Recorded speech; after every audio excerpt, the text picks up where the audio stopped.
Pookode veterinary സർവകലാശാല വിദ്യാർത്ഥി സിദ്ധാർത്ഥൻ മരണപ്പെട്ട സംഭവത്തിൽ പ്രതികൾ നൽകിയ ജാമ്യ ഹർജികൾമേൽ ഹൈക്കോടതി ഇന്ന് വിധി പറയും. കേസ് ഡയറി അടക്കം കോടതി പരിശോധിച്ചിട്ടുണ്ട്. ജാമ്യാപേക്ഷ എതിർത്ത് സിദ്ധാർത്ഥന്റെ അമ്മ നൽകിയ ഉപഹർജിയിലും ഹൈക്കോടതി വാദം കേട്ടിരുന്നു. പൂക്കോട് വെറ്ററിനറി സർവകലാശാലയിലെ സിദ്ധാർത്ഥന്റെ മരണവുമായി ബന്ധപ്പെട്ട കേസ് ഡയറി CBI കഴിഞ്ഞ ദിവസം ഹൈക്കോടതിയിൽ ഹാജരാക്കിയിരുന്നു.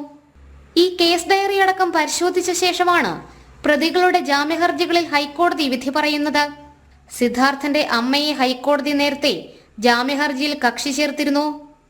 CBI സമർപ്പിച്ച അന്തിമ റിപ്പോർട്ടിൽ നിന്നും പ്രതികളുടെ പങ്ക് വ്യക്തമാണ്. അതിനാൽ പ്രതികളുടെ ജാമ്യാപേക്ഷകൾ തള്ളണമെന്നുമാണ് സിദ്ധാർത്ഥന്റെ അമ്മയുടെ ആവശ്യം.